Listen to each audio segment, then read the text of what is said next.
All right. Happy April Fool's Day. I wanted to give you something special for this amazingly entertaining holiday? Yeah, we'll call it a holiday. I also wanted to put zero effort into the writing aspect of this. We'll see how much effort I put into the video. I feel like I can maybe stitch together in a perfectly seamless manner visuals that will go along with this. But I asked ChatGPT. Well, I'll let you just read along. Can you write a retro video game review of a fictitious title? I'd prefer the following format. Basics, overview, my youthful experience, the look, the sound, gameplay, mechanics, other, who would like this, relevance today, overall. You guys know the format that I've kind of adopted for my retro game reviews. And ChatGPT enthusiastically says, sure! Here's a retro video game review of a fictitious title. Retro Review, Star Knight X, 1992, Hypernova Games. The basics. Platform, Supervision 16. Genre, action platformer. Players, single player. Developer, Hypernova Games. Publisher, Astrobyte Entertainment. Overview. Star Knight X was one of those hidden gems that never quite got the recognition it deserved. Released in 1992 for the Supervision 16. Supervision. Big Brother is watching. Released in 1992 for the Supervision 16, it combined action platforming with light RPG mechanics and a futuristic cyber fantasy setting. You played as Raiden. Somehow I feel using this name will just remind gamers, especially in 1992, of another playable character that bears that name.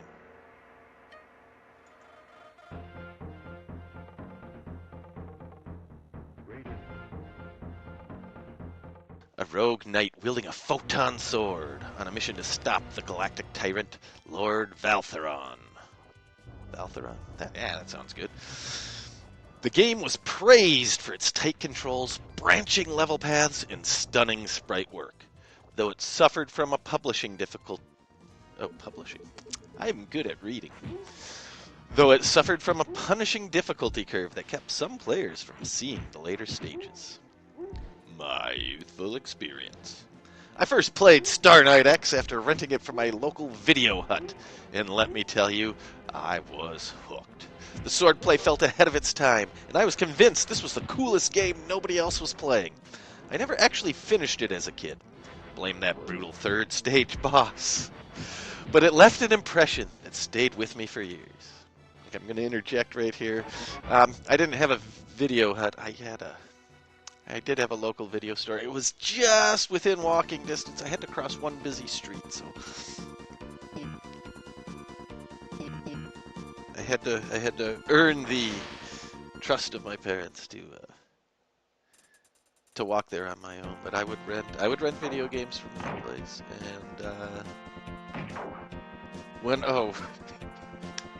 actually around the time that this supposedly takes place, 1992, I was in a phase where I was just really interested in WWF wrestling, so I would rent all the pay-per-views from that video store. Enough of an interjection. That's actually... While the game doesn't exist, I feel like it's not an unrealistic unrealistic fiction story so far. The look. For a 16-bit game, Star Knight X looked absolutely stunning. The sprite animations were smooth and the backgrounds had a rich cyber fantasy aesthetic, blending neon-lit space stations with ancient crumbling ruins. The game used a unique parallax scrolling effect that gave depth to its interstellar backgrounds. Raiden's character sprite was especially detailed, with a flowing red cape and glowing sword that left light trails as you swung it. Pure 90s cool. Oh, it's like ChatGPT tapped into yeah. I remember 90s cool. This was early 90s. Late 90s cool was more like everything was extreme. Or just watch advertisements from like 1997 through 99 and like everything that was advertised, the television commercials, it had to be extreme. I miss those days. Anyway, the sound. Star Knight X had a killer soundtrack. The opening theme alone felt like something ripped straight from a Saturday morning anime, filled with wailing synths and dramatic drum loops. Each level had its own theme, with fast-paced battle tracks for boss fights and eerie ambient music for deep space exploration segments. The sound effects were sharp and satisfying. Raiden's sword slashed with a crisp shk, and enemy explosions had a booming whoosh that made every victory feel rewarding. This is sounding like a game that would be really cool to play today.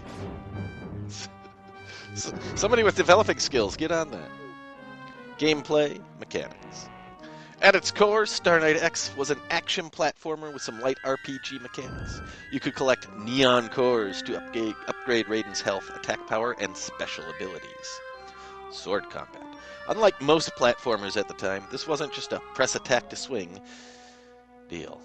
Raiden had a combo system, allowing for fast jabs, wide swings, and even aerial slashes. Dash mechanic. A precursor to what you'd see in later games, Raiden would dash mid-air, which was crucial for both combat and platforming. It's a bummer. You can't... retroactively innovating a mid-air dash mechanic is... you can't rewrite history when you do this. Like, whoever really came up with that first is... I'm still thinking this is a game. We need to make this game. Stage variety. Some levels had you hacking through enemy swarms, while others focused on platforming challenges, including a high-speed speeder bike section that was both thrilling and frustrating. The game's main flaw?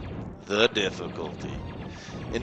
The enemy AI was ruthless, and later stages threw unfair platforming sections at you with instant death pitfalls. Star Knight X did not believe in mercy. Other. One of the most unique aspects of Star Knight X was its branching level system. Depending on how you completed certain objectives, you could take different paths through the game, leading to alternate endings. This added replayability, but also meant some players never even saw the true ending, unless they looked up a guide. Yeah, I mean, 1992 games were made with the sales of players' guides in mind. Well, good games that were intended to be popular were made with the idea of like selling guides and like magazines with tips and stuff like that. Like that was part of the marketing. We can sell them the game. They can get stuck because we designed it so they would get stuck, and then they can buy the guide. I mean, I'm not facetious. I had some players' guides, and I loved them. They were worth every penny. Who would like this? If you loved games like Strider, Mega Man X, or Castlevania, Star Knight X would be right up your alley. Fans of difficult but rewarding platformers would also find plenty to love, or curse at. Okay. I was a huge fan of Mega Man X. I never played Strider. In fact, I don't even think my mental image of what I'm thinking of when I read that name is accurate. Castlevania was okay. I had a Tiger handheld, Castlevania 2 Simon's Quest. I liked that. That was easy. I remember waiting to board our plane at some vacation we took when I was a kid. I was playing it in the terminal, waiting to board the plane. I beat Dracula for the first time at the airport. But that was a Tiger handle. It was 4 levels. It was fun. I mean, Tiger games have not aged well at all, but they were. Man, when they were popular, they were cool. And now, everybody, with just cause, everybody just kind of laughs. You're not familiar with those LCD games. bizarre, booming popularity in the early 90s. Relevance today. Well, Star Knight X never got a sequel. It remains a cult classic. It's the kind of game you'd expect to see in a Forgotten Gems of the 16-bit era YouTube video. I did not tell ChatGPT that this was going to be a video. I just said it was going to be a review, right? What was my original question? Can you write a review? Yeah, I did not say.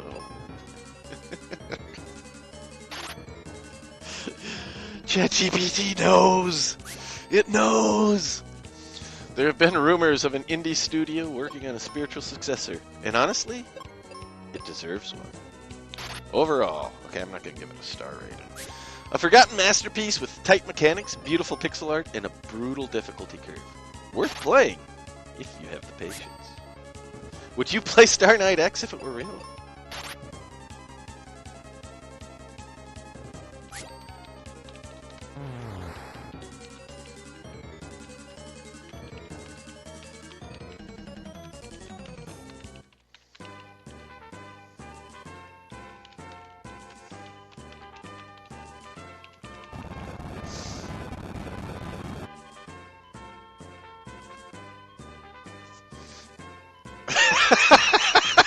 Oh no! I got into casual conversation with ChatGPT. This is not going any further. I can't make friends with you. I need real life friends. Click subscribe. Thumbs up. Share. That would be awesome.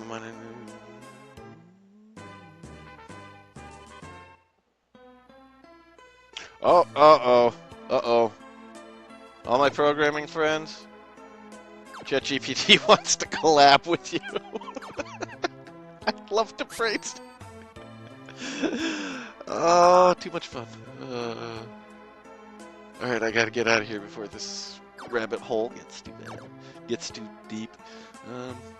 Now the fun part of constructing video footage from all the other games I have to make this something coherent. It's gonna be hard because I can only really have one console plugged into game capture at a time. So, but I got some ideas to make this work. Of course, if you're watching this, you're already seeing the final product. It's not as good as I envisioned it, is it? Alright. Anyways, we'll get a real review coming soon. Thanks for watching, and as always, we'll see you next mission.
Don't wait in endless arcade lines to play.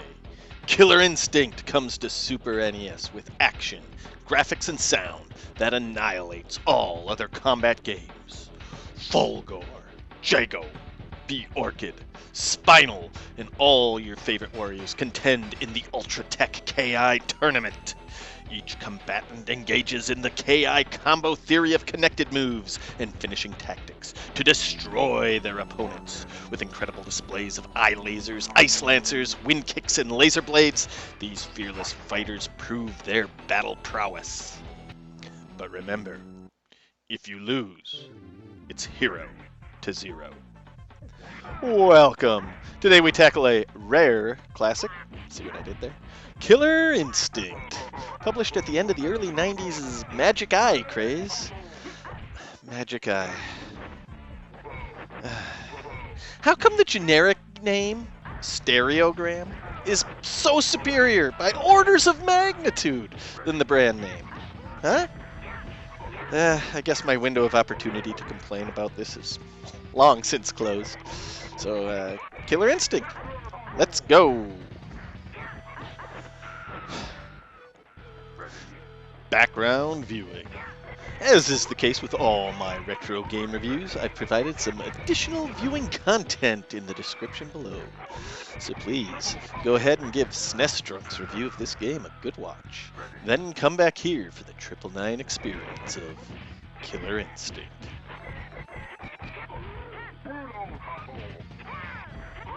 Please come back here afterwards. Basics. Killer Instinct is an SNES port of a coin-op that bears the same name. It's a 2D tournament-style fighter, in the vein of Mortal Kombat, Street Fighter, Tekken. You can probably name more than I can. In its day, it was touted as one of the best, especially for combo attacks. A cornerstone of my collection as a teen, I have long since parted ways with my original copy. So it's time to revisit this relic from my adolescence via flashcard. Overview. The main menu greets you with a few options: 1-player, 2-player, tournament, practice, and options. In 1-player mode, it's a single fight. In 2-player mode, a single fight in what is effectively a PvP versus mode. Tournament is what I would consider the main core of the game. Like similar fighting games, you work your way up the ladder, defeating each opponent on your way to the final boss. Practice is a nice inclusion, especially to learn a new character or to master certain movesets. And the options menu, certainly something to tinker around with, as your skill level will significantly vary over time. Hopefully trending on an increase. My youthful experience. As a Nintendo Power subscriber, I received a promotional video about Donkey Kong Country sometime around 1994 or 95. At the tail end of the tape, VHS, folks, to get you in the correct mindset, there were a few seconds of footage of some guys playing a fighting game, one I was unfamiliar with at the time. As memory serves me, a KI logo appeared before the gamers kicked the cameraman out of the top-secret testing area. I was mildly entertained and mildly curious.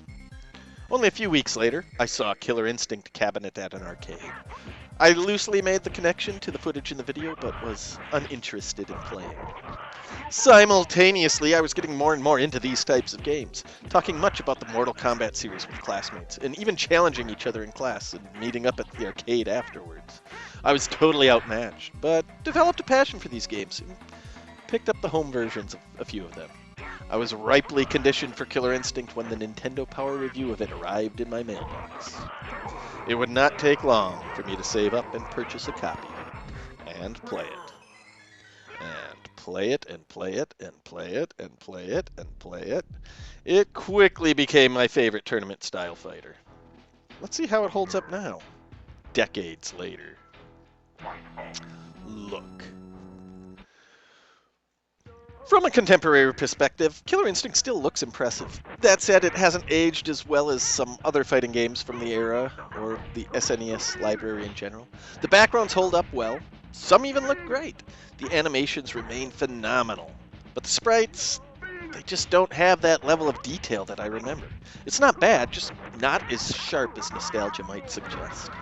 By far, the cheesiest visual moment comes when a character loses a fight from a high-altitude stage in such a manner that they fall off.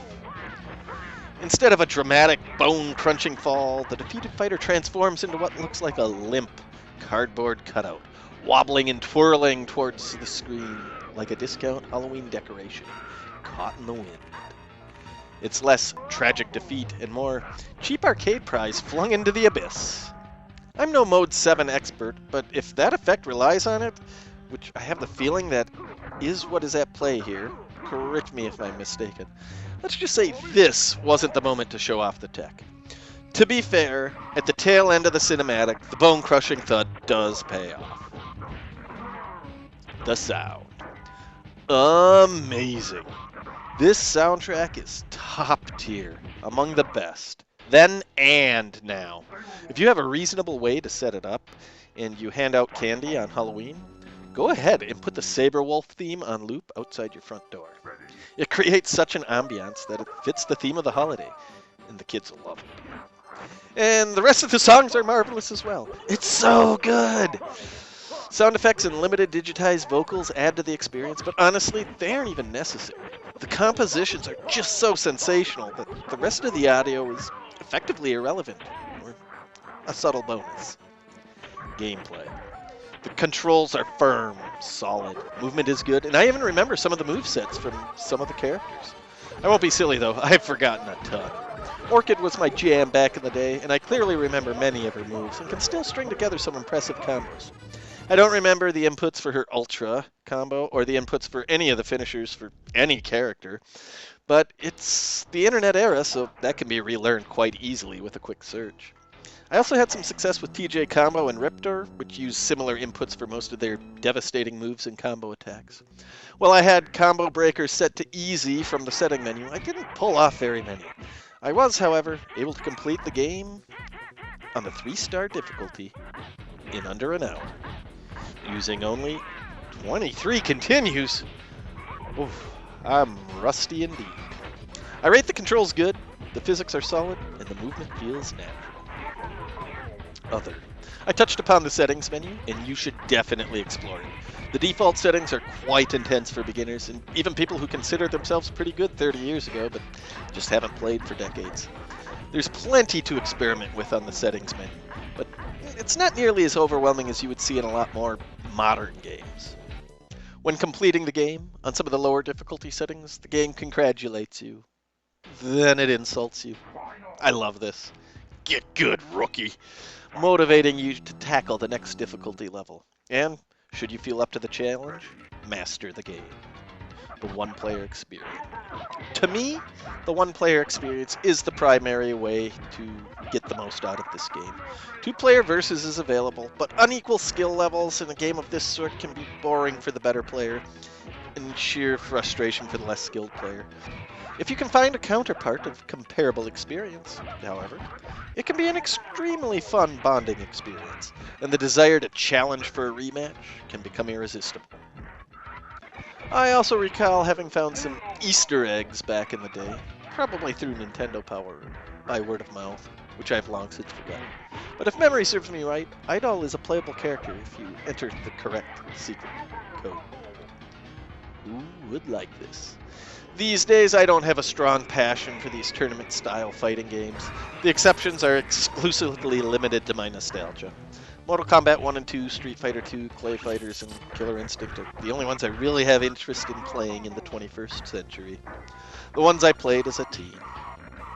If you are in your teens or 20s, I suspect this game won't appeal to you just because the genre has improved so much, and Killer Instinct cannot compare to modern fighters. If you're in your 30s or 40s, or even older, depending on the longevity of this video, I think you can enjoy this again, if it was a game you played back in the game. Without the nostalgia element, I'm not sure who else would seek it out. While anyone who has an affinity to this style of fighting game can find enjoyment with this title, as it is very well made, the modern era has really made this feel like a single rung on a ladder. A ladder that has surpassed heights unimaginable from a 1990s perspective. Relevance today. There does not seem to be much legacy for the Killer Instinct brand. A phenomenal game from a time long since past. Quickly forgotten and secured away in the section of our mental warehouse. Games that were too cool for the 90s and not cool enough for the post-90s. Now, there is some replayability here. If you find it worthwhile to tackle all the different difficulty levels, and if memory serves me correctly, upon completion you'll receive a different insulting/motivational text screen demanding you conquer higher difficulties. Again, assuming I have immaculate memory, on the top 2, or maybe just the top difficulty level, after beating the game, you will get I call it a cutscene, but it's a still image or a series of stills combined with text, explaining the aftermath of your victory. The story has a conclusion. Oh, and the story changes depending on who you win with. It's very possible I'm confusing the arcade port with this one, but I think it's a feature in both. Since it will be some time before I return to this title, it is up to you to put in the work and find out for yourself. Overall, it is still extremely fun to play. The music alone is reason enough to fire this one up. Still, it's a genre I have long since outgrown. It's enjoyable, and it plays very well. It holds a special place in my heart, and I will be certain to revisit it again from time to time. Especially since it's on my Super EverDrive anytime I fire up my Super Nintendo. It's there. But the days of EVAD playing it every day are best left in the past, when I had a great passion for it. Next. At the time of the recording of this audio, I haven't decided on my next review. I'm contemplating recording out of order so I can bulk fill a single console at a time, but I'd like to publish them in a manner that doesn't cluster many from the same console all at once. So stay tuned. I have stuff in the works. I just haven't figured out what you will see next. Thanks for watching, and as always, see you next mission.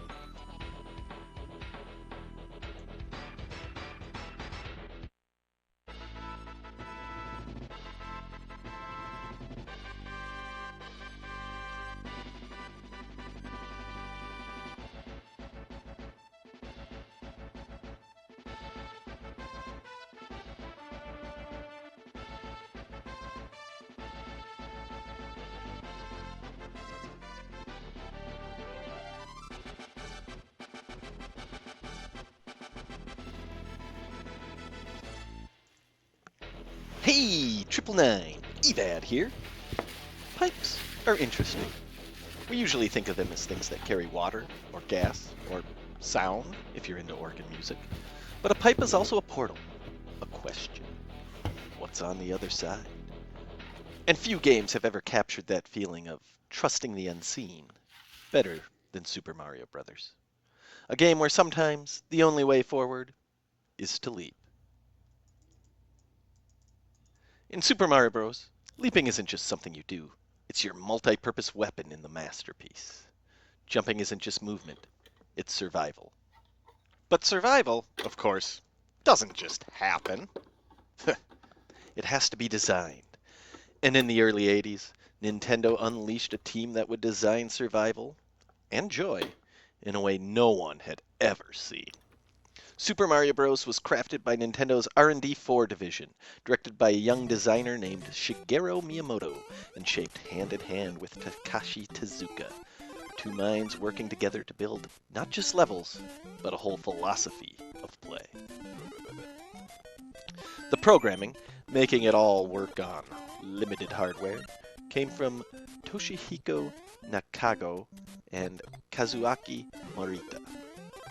And the music, the soundtrack that would practically breathe life into Mario's jumps, was composed by Koji Kondo, who treated the NES's sound chip not as a limitation, not as an instrument, but as an orchestra. Super Mario Bros. First hit Japan's Famicom in September 1985 and reached North America by early 1986, at a time when the video game market on the continent was in limbo. But Mario didn't just survive. Oh no, he became a symbol of survival. How? Well, the world he was jumping into had a lot to do with it. The first time I played SMB1, I was transported to a magical world, taking this plumber on a journey into that first 1-1 Goomba. I died, and was horrified. Death does that, evidently. A great life lesson just after 4 seconds of gameplay. Now equipped with my mortal fear of the Goomba, I was ready to tackle this game, clumsily guiding the plumber through the iconic 1-1, bonking on obstacles, jumping over pipes, and collecting coins.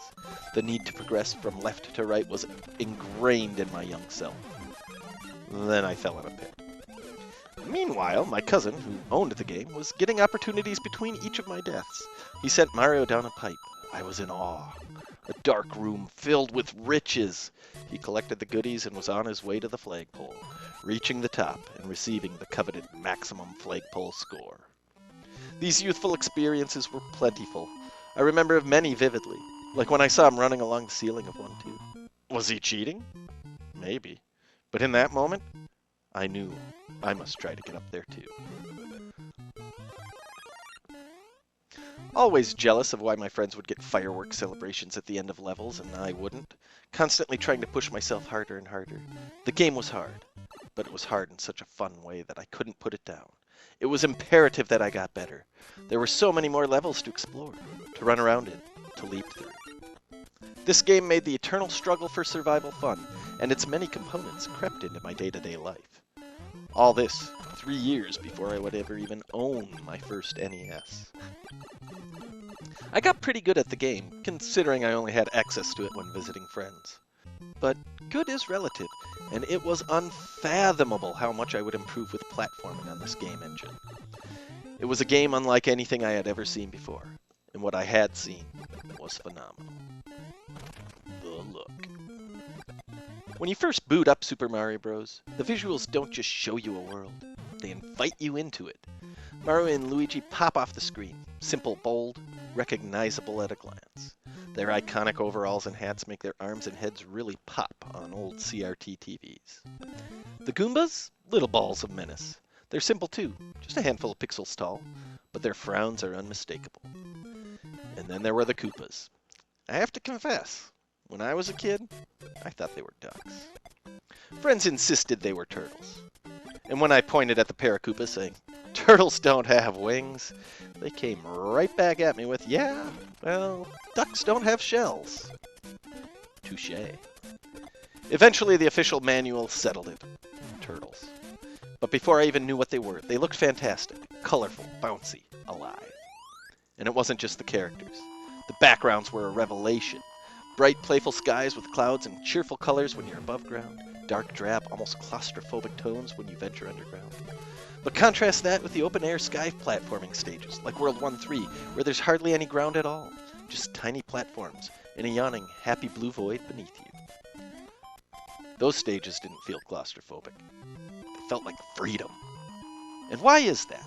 Why do wide-open skies feel liberating, while caves, tight and closed, feel tense and dangerous? Maybe it's biology. Survival instincts buried deep inside us. The open air means you can run, see, escape. Underground, you can't. Mario's world taps into those primal feelings without ever needing to say a word. Super Mario Bros. Could shift moods with nothing but pixels and colors. It wasn't just a background, it was a world. And somehow, even with the NES's tiny limits, it felt endless. If the graphics invite you into the world of Super Mario Bros., the sound pulls you through it. This soundtrack isn't just background music, it's momentum, made audible. Koji Kondo's overworld theme, probably the most famous piece of video game music ever, isn't just catchy. It's designed to fit Mario's movement like a perfectly tailored suit. The melody is built around short, bouncy phrases. Why? Because short phrases mirror the rhythm of jumping, stopping, changing direction. In fact, if you listen closely, it's almost like the song itself is jumping. And harmonically, it's ridiculously clever. Kondo doesn't stick to just simple bleeps and bloops. He dances on the sound chip, bouncing back and forth like Mario himself. No wonder the overworld theme makes you want to keep moving forward. It's engineered for it. And then the timer hits 100. Suddenly, the music doesn't change. It speeds up.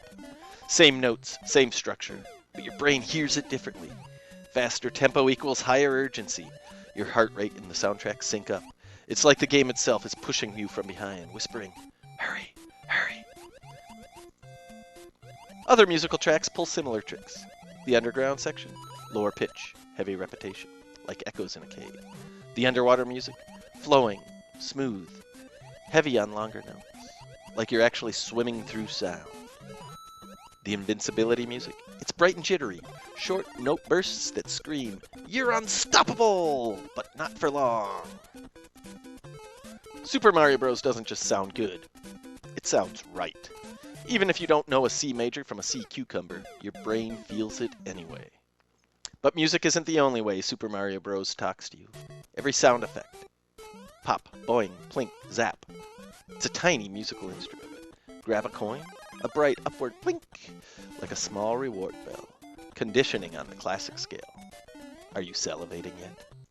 Stomp an enemy, a satisfying squish and pop. Jump, that iconic cartoonish bounce sound, a literal liftoff. Even Mario's death jingle, that quick, somber descending scale. It's basically a musical sigh. And when you finally lose all your lives, and the game over tune hits, simple, short, final. It's not sad because it tries to be. It's sad because it stops. But not every sound signals defeat. When you finish a level, a triumphant fanfare rewards you, quick and bright, just enough to say, you made it! And if you manage to defeat Bowser, there's another slightly grander fanfare, paired with the sight of a grateful mushroom retainer, or eventually Princess Toadstool. A musical handshake congratulating you for not giving up. Speaking of the princess, her rescue music, it's lighter, gentler. Almost a musical exhale because you finally made it home. Sound effects and music together aren't just decorations in Super Mario Bros. They're the emotional bloodstream of the whole game. Sound effects and music aren't just background noise in Super Mario Bros. They're a second language, telling you, without words, that you're winning, losing, rising, falling, collecting, escaping. But how you hear the game is only half the story, because you don't just listen to Super Mario Bros. You control it. Every jump, every dash, every duck under a bullet, it's all part of an invisible conversation between your mind, your fingers, and the world inside the screen. In most games, movement is movement. Press jump, jump. Press right, go right.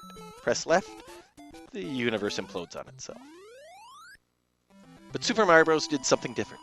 It gave movement weight. When Mario runs, he doesn't just go, he builds up speed.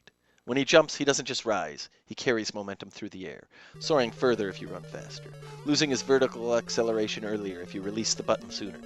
It's not random, it's physics. Not realistic in a scientific sense, but real enough to feel natural. Real enough to beat everything that came before it.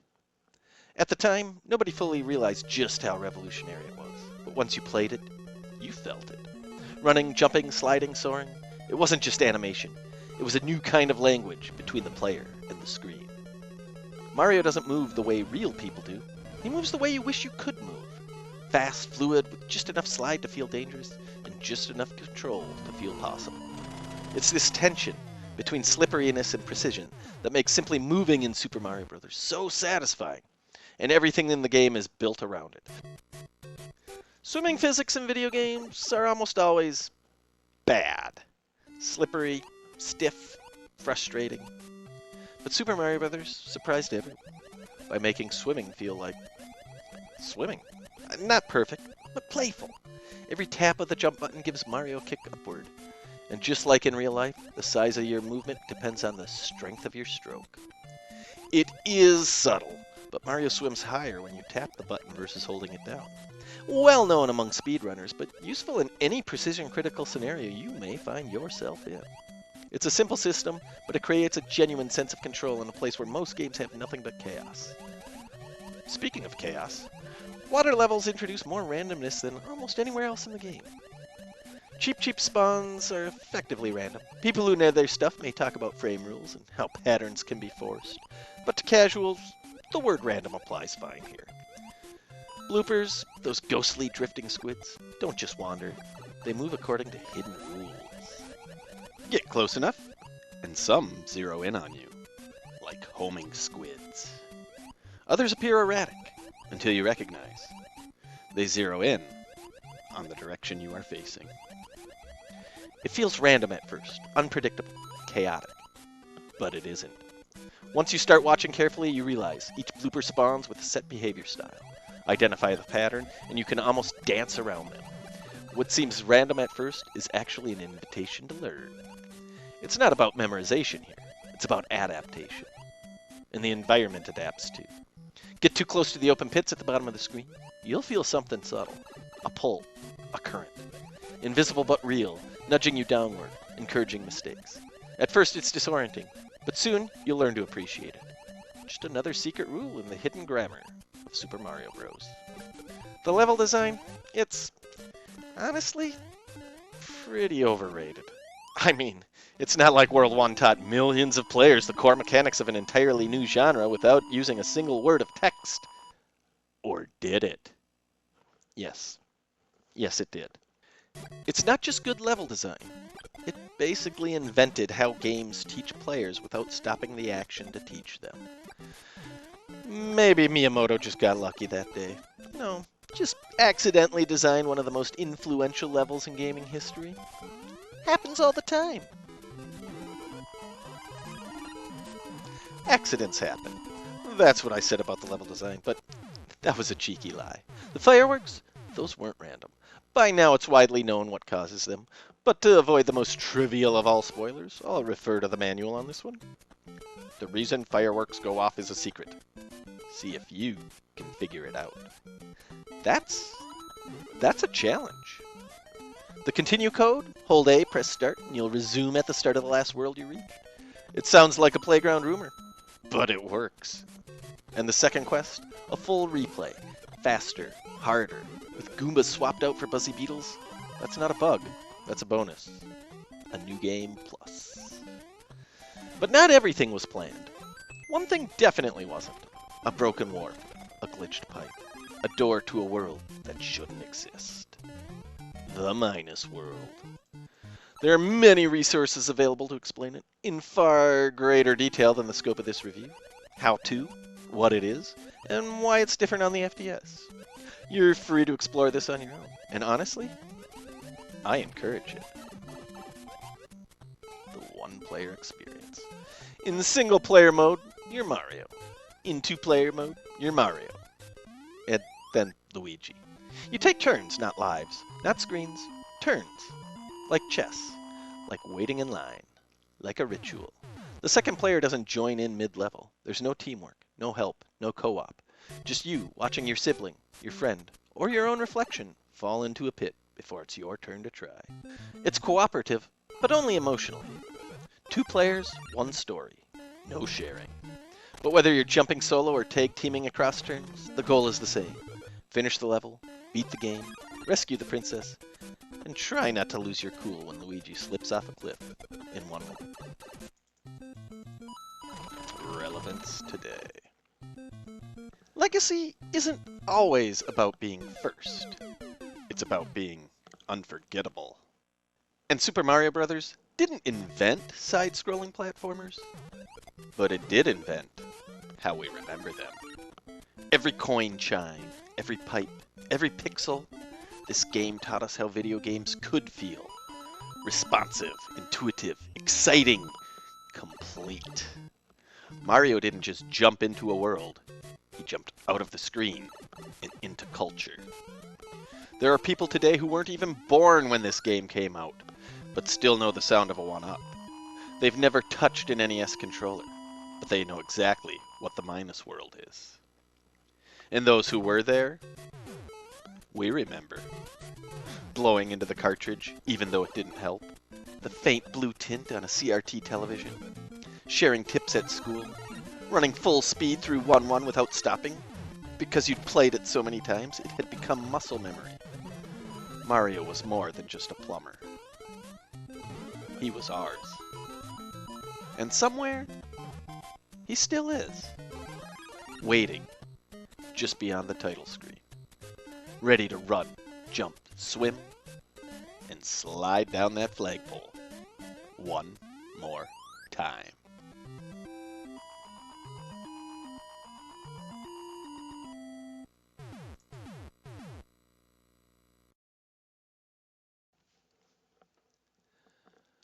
Mario might be timeless, but time, as it turns out, never stops moving. And in Season 2, we will move along with it. Maybe you're ready for chariots of speed, tires on asphalt, synths in our ears, and a race to the finish line. Or maybe you'd rather build a world, be a god, and then fight for it with sword in hand.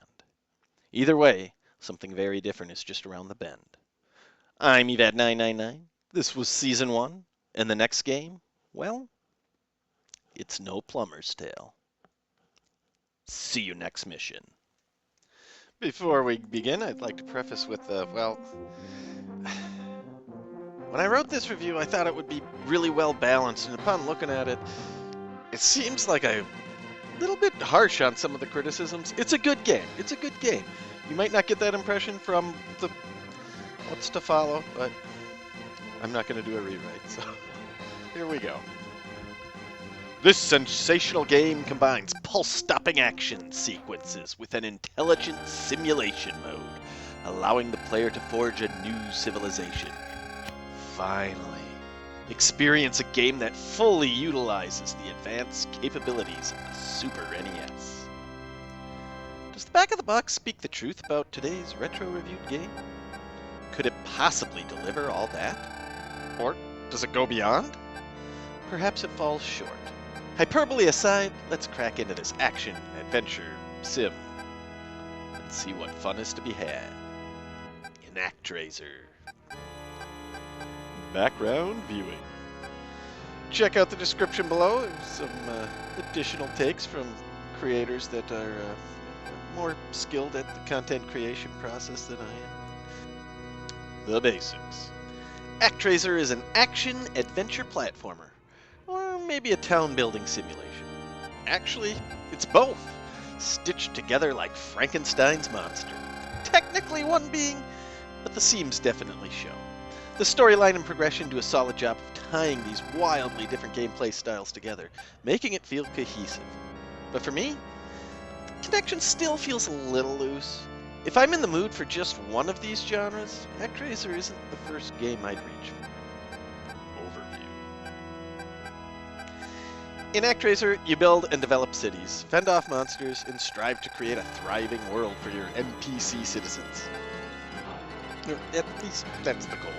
The action stages have you wielding a sword, jumping between platforms and chopping down enemies in a side-scrolling slash-em-up adventure. Meanwhile, the simulation segments put you in a more godlike role, casting miracles, defending towns, and guiding their growth as the population expands and construction progresses. Advancement requires mastery of both gameplay styles. A city can't begin construction until the surrounding monsters have been wiped out in the action stages. Sometimes, progress is locked due to in-game requirements, but just as often, it's because you simply don't know what to do on your first playthrough.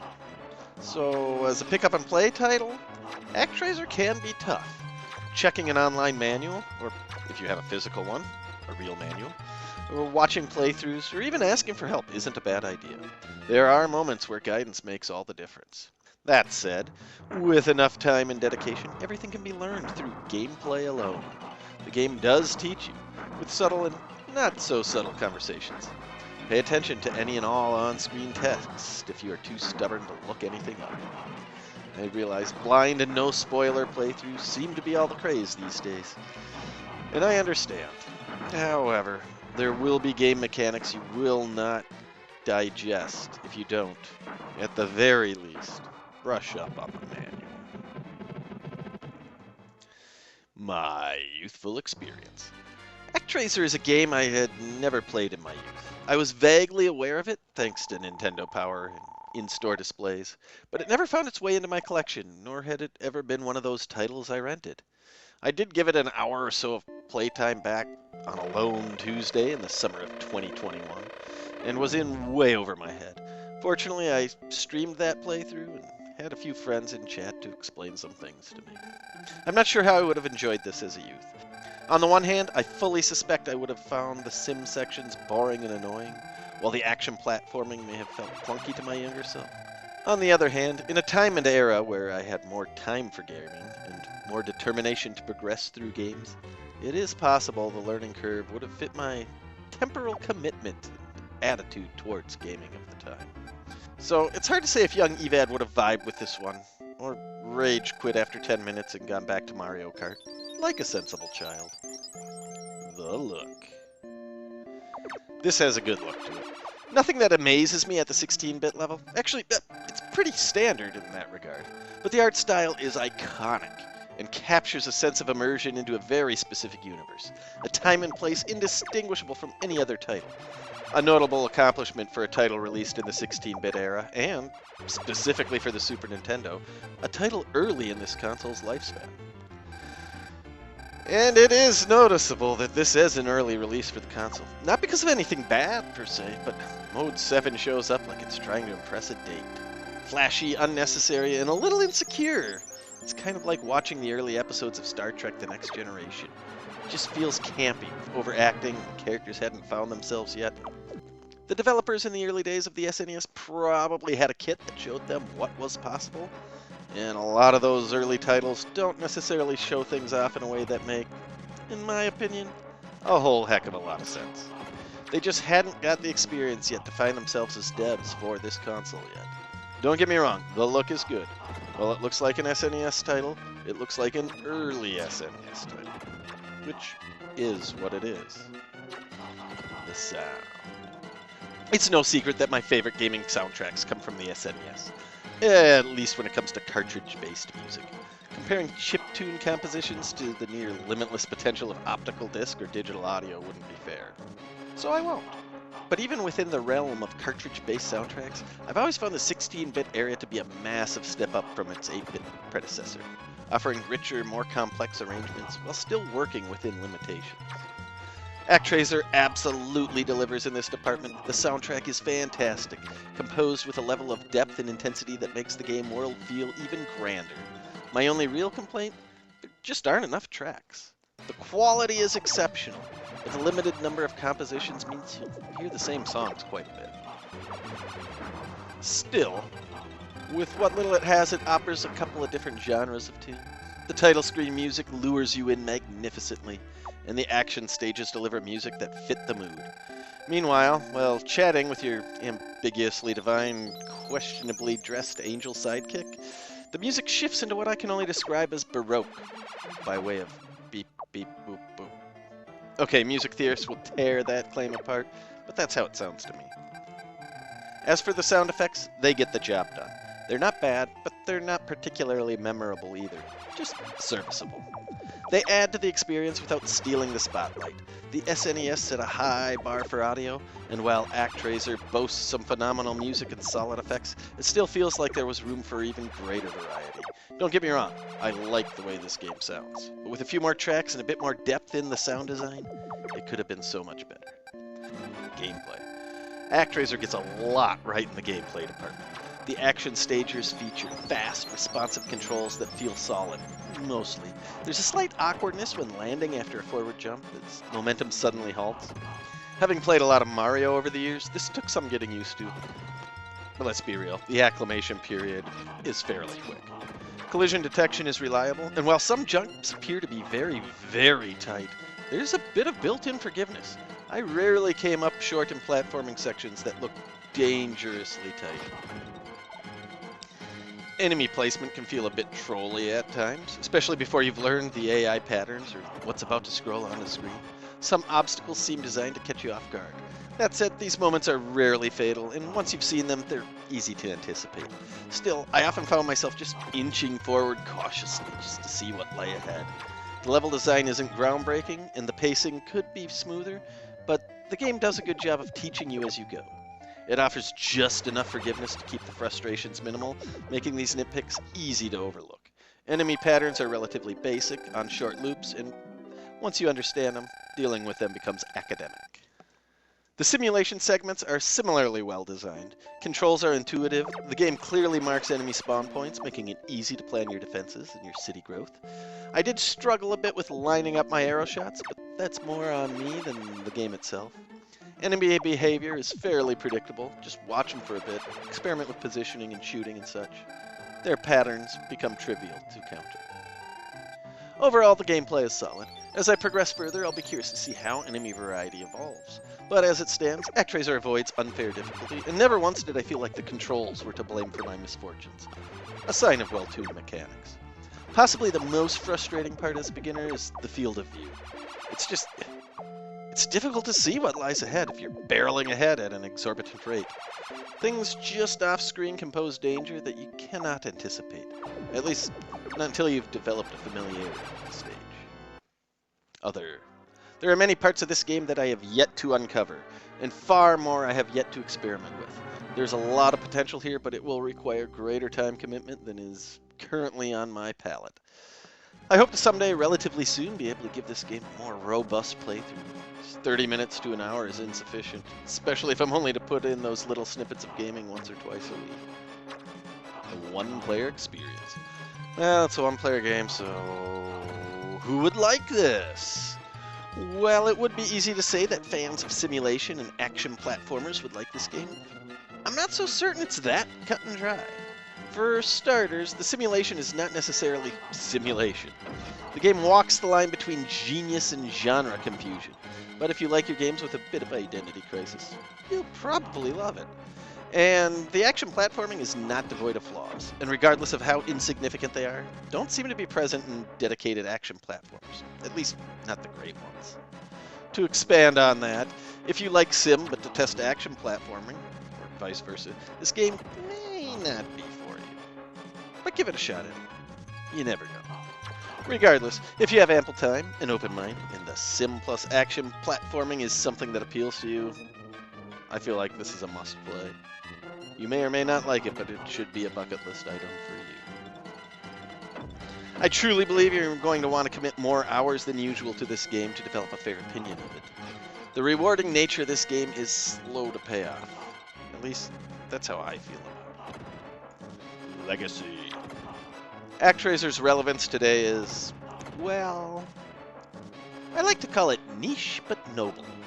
It's not exactly lighting up the retro revival scene or even getting remastered for Nintendo's Wii U Deluxe. I think that's what it's called.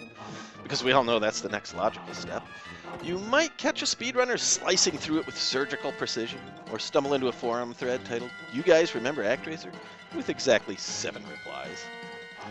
But there were follow-ups to the brand, technically, but much like distant cousins forgotten in all but name, they didn't quite carry the family legacy.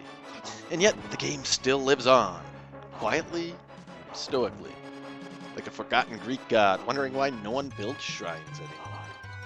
Is it trending? No. Is it TikTok ready?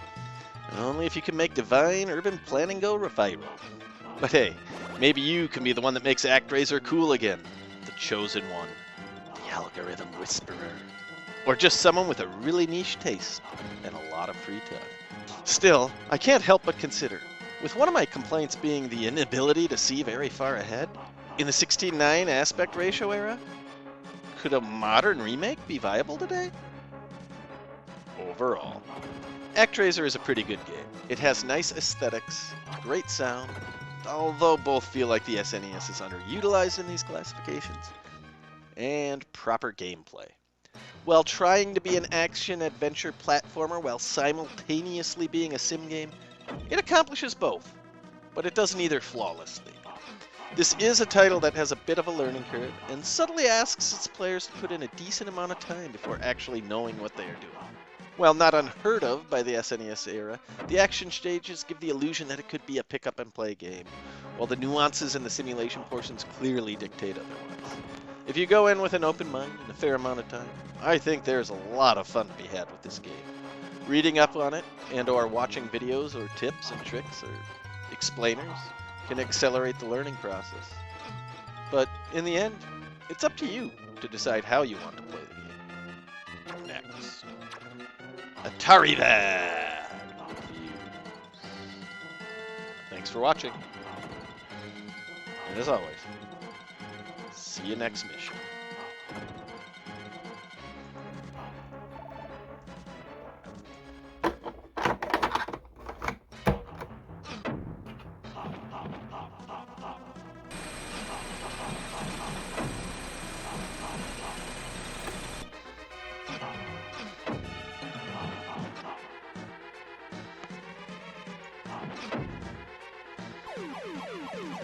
Aliens from the planet of Krytol have begun an attack on the planet of Zardon.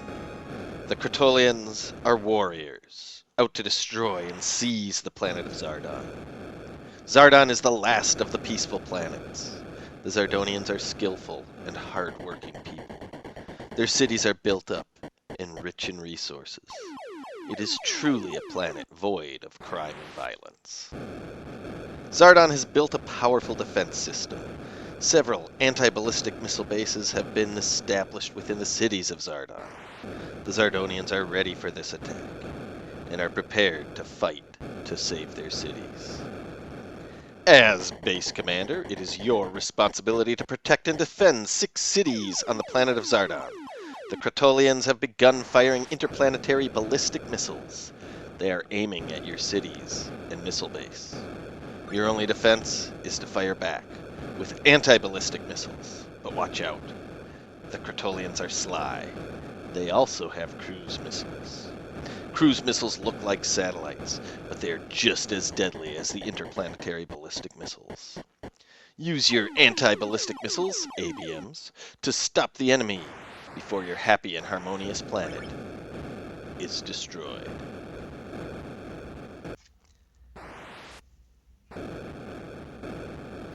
The manual spins a sci-fi yarn to explain the on-screen chaos. It's simple, dramatic, and most importantly, it sidesteps Cold War anxieties with a healthy dose of space opera flair. In short, you're not defending Aldemore from nuclear annihilation. You're defending Zardon, a completely different place, aside from the actual inhabitants, with absolutely zero geopolitical baggage. Unless you count the hostile Kratolians, whose passionate distaste for skylines is unrivaled. The action plays out on a single static screen. Enemy missiles rain down from the top, and you move your cursor, or target control, to intercept them by launching anti-ballistic missiles from your central base. If one of your cities gets hit, it's destroyed, but not necessarily gone for good. There is a way to actually bring cities back online, assuming you've still got some standing to build on. But lose all 6, and it's game over. Unlike the arcade version, you control only one base here, but the tension, it's still sky high. Overview. Missile Command on the Atari 2600 strips down the arcade original, but keeps its pulse-pounding core intact. Dealing with wave after wave of falling destruction, the enemy missiles come in fast, split into multiple warheads, and increase in speed and number as you survive.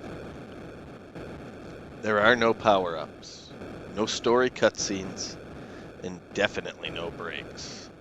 It's just you, your limited ammo, in the creeping realization that perfection is impossible. Each wave ends with bonus points awarded for leftover missiles in surviving cities and a sense of relief for surviving. But make no mistake, Missile Command isn't about winning. It's about delaying the very, very morbid inevitability for as long as you can.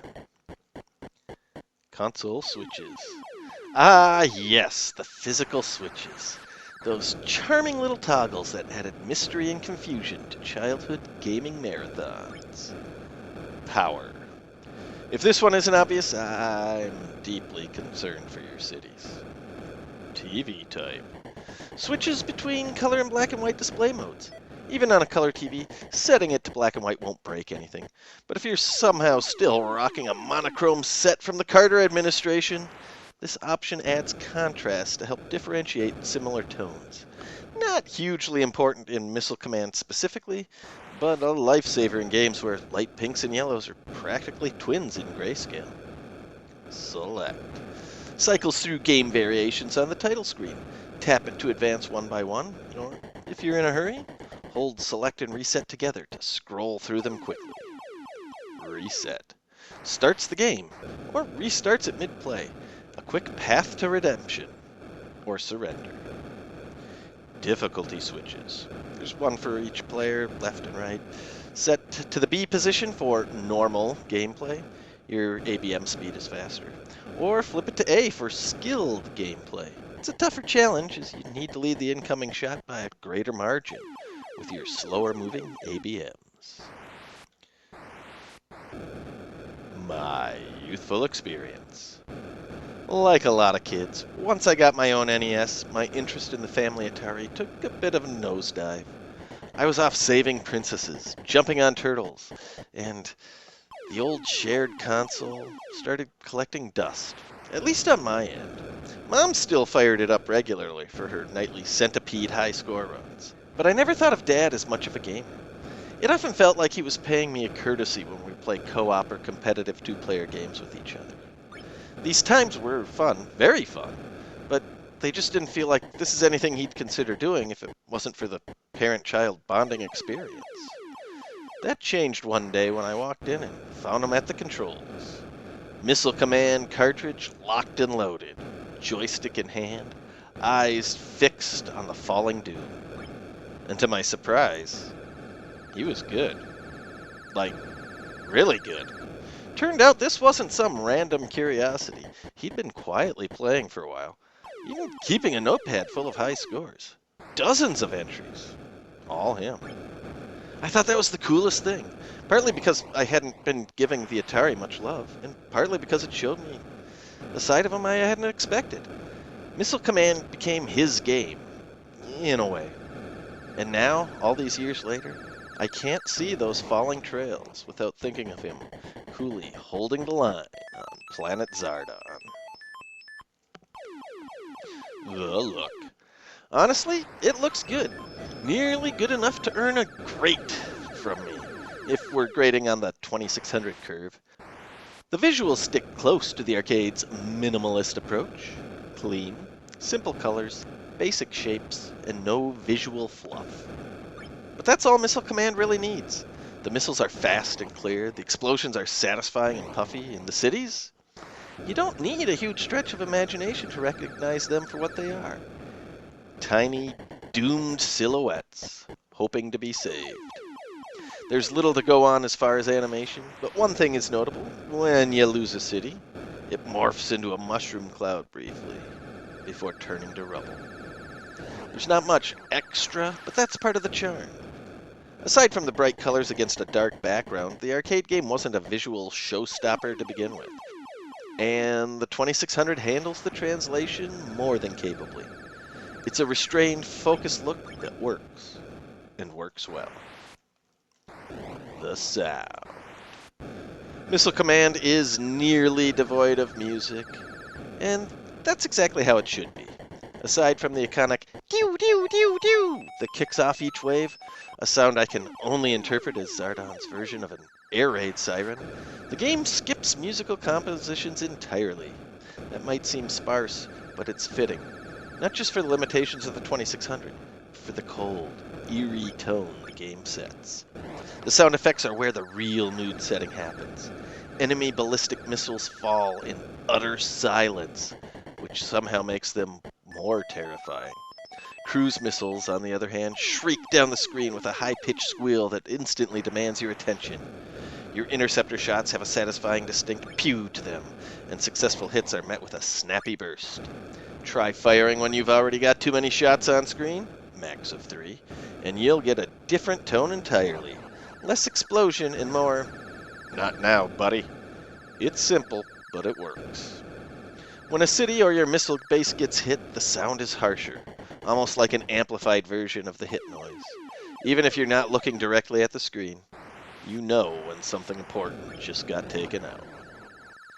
Bonus point tallies at the end of each round begin in lighter, cuter tones, not jaw-dropping, but perfectly nostalgic. And when the final missile hits, and your last city falls, the screen fills with silence, broken by a descending pitch, and one last, devastating boom. No text, no fanfare, just a haunting little audio cue that tells you it's over. Zardon is lost. And yeah, it's kind of brilliant. Gameplay. As mentioned, your job is simple, in theory.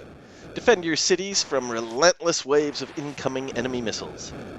You've got 30 ABMs per wave and a target control to guide them. Aim, fire, and hope your explosion connects with the tip of an incoming threat before it slams into something important. Your launch base loads 10 ABMs at a time. Once those are spent, the next 10 cycle in automatically, until you've used all 30. If that happens, you're just a spectator until the next wave. And if your launch base takes a direct hit, everything it's holding is gone. Thankfully, your underground reserves survive, assuming you have any left at all. Controls are tight. Sure, nothing beats the arcade's trackball for quick, fluid aiming, but this joystick version does a surprisingly good job. That said, if you do own an Atari 2600 trackball, I do, you might be tempted to use it here. Sadly, no officially released games on the 2600 support trackball mode, and using it in joystick mode is, well, let's just say it's not ideal. Fortunately, the homebrew scene came through. Missile Control adds proper trackball mode support and is highly recommended if you want that smooth arcade feel at home. Tangent over. Back to the game. Missile Command builds its difficulty masterfully. The early waves are a breeze, but the pressure ramps up fast and fair. Want more challenge? Or less? Use those difficulty switches, or choose among the different game variations. These adjust everything from missile and target control speed to the presence of smart cruise missiles that can wreak havoc. Other. Hey, here's a nice surprise. Every 10,000 points you rack up, Missile Command will revive one of your destroyed cities, assuming any have fallen, giving skilled players a fighting chance to claw back from the brink. And even if all 6 are still standing when you hit that threshold, the game will bank the bonus and automatically rebuild the next one when it gets taken out. The reconstructed cities spring back to life between waves, accompanied by a cheerful little jingle. It's a small reward, but it helps soften the bleakness of the premise just a little bit. There's also a surprisingly robust game variation matrix, as seen here. Different game modes tweak a variety of parameters: missile speed, targeting speed, the presence of smart cruise missiles, and whether you're playing solo or alternating in a 2-player game. And if you're easing in, please note the teddy bear icon on the manual, or on the box if you're a more serious collector. A symbol Atari used to denote modes specifically tuned for younger or new players. A thoughtful touch, and one that helps Missile Command stay accessible to just about anyone. We often think of this era of console gaming being arcade difficult and unforgiving, but this inclusion of the teddy bear shows that, at least to some degree, developers realized they didn't need to eat your quarters once you've already paid for the cartridge.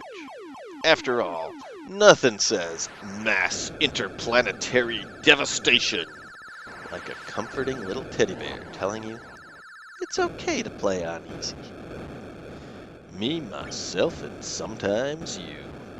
Missile Command offers 17 single-player modes and 17 two-player variations. They all play the same at a basic level, but little tweaks make a big difference. Shot speed, cursor speed, and the inclusion of smart, or dumb, missiles can dramatically affect the pacing and difficulty. There's even that teddy bear, designed to make things easier for beginners and young players. In two-player mode, you alternate turns at the end of each wave. If one player loses all their cities, the other one continues solo, obviously.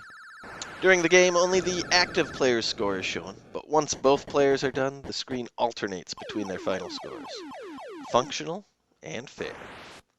Of course, alternating play doesn't really deliver a true shared experience. A co-op mode might have been amazing, but realistically, I'm not sure how it could have worked on the 2600.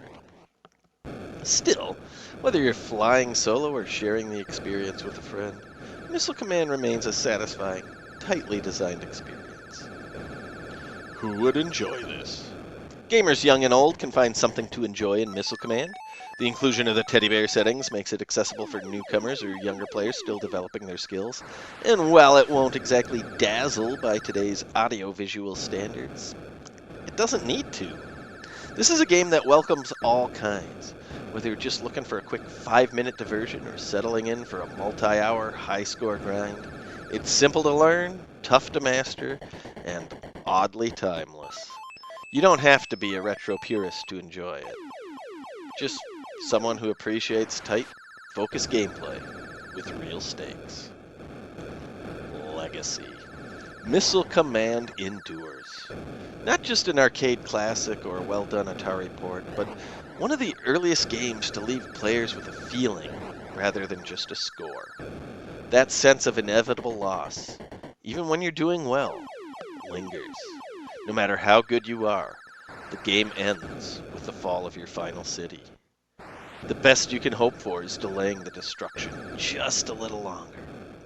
It's subtle, but it hits hard, especially considering when this was made. The 2600 version distills that experience surprisingly well. It doesn't have the arcade's trackball or 3-button setup, but it makes up for it with tight controls, great pacing, and the kind of just one more round loop that still holds up. Beyond nostalgia, Missile Command stands as a landmark in early video game design. It didn't need a complex story or flashy graphics to deliver an experience that's equal parts engaging and unsettling. That legacy holds up, whether you're revisiting it on real hardware, emulation, or discovering it for the first time in a compilation. Even now, decades later, defending those 6 cities still feels urgent. Overall, Missile Command for the Atari 2600 is a strong port of an arcade classic. It keeps the core gameplay intact, looks good for the system, and delivers a tense, rewarding experience with just the right amount of challenge. It offers accessible modes for newcomers, punishing ones for veterans, and a difficulty curve that ramps up masterfully. Even today, it still has appeal, whether you're chasing a high score or just surviving a few waves. There's a strangely timeless pull to it. And if you're not playing it, your dad might be. Happy birthday, Dad! Thanks for watching, and as always, see you next mission.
Hey, thanks for sticking around.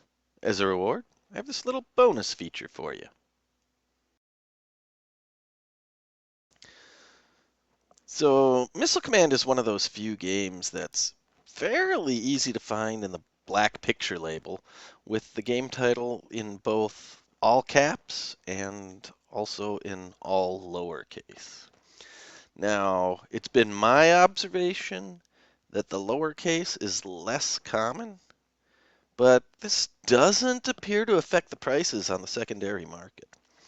Maybe nobody cares, or collectors just aren't as influenced by this as they are with other label variants. Who knows? Also, if we look into some of the manuals here, I have Revision 1 and Revision 2. You'll notice an interesting misplacement of some of the lines of text here. I'll slow the video down so you can kind of pinpoint the error. But to be honest, I don't see how this could happen today, but what do you think? Anyway, those are just a couple of things I wanted to point out that didn't really fit well with the core of the review, but I hope you enjoyed. Take care. Oh, and I'm hoping to have something special in store for the calendar year 2026. So stay tuned.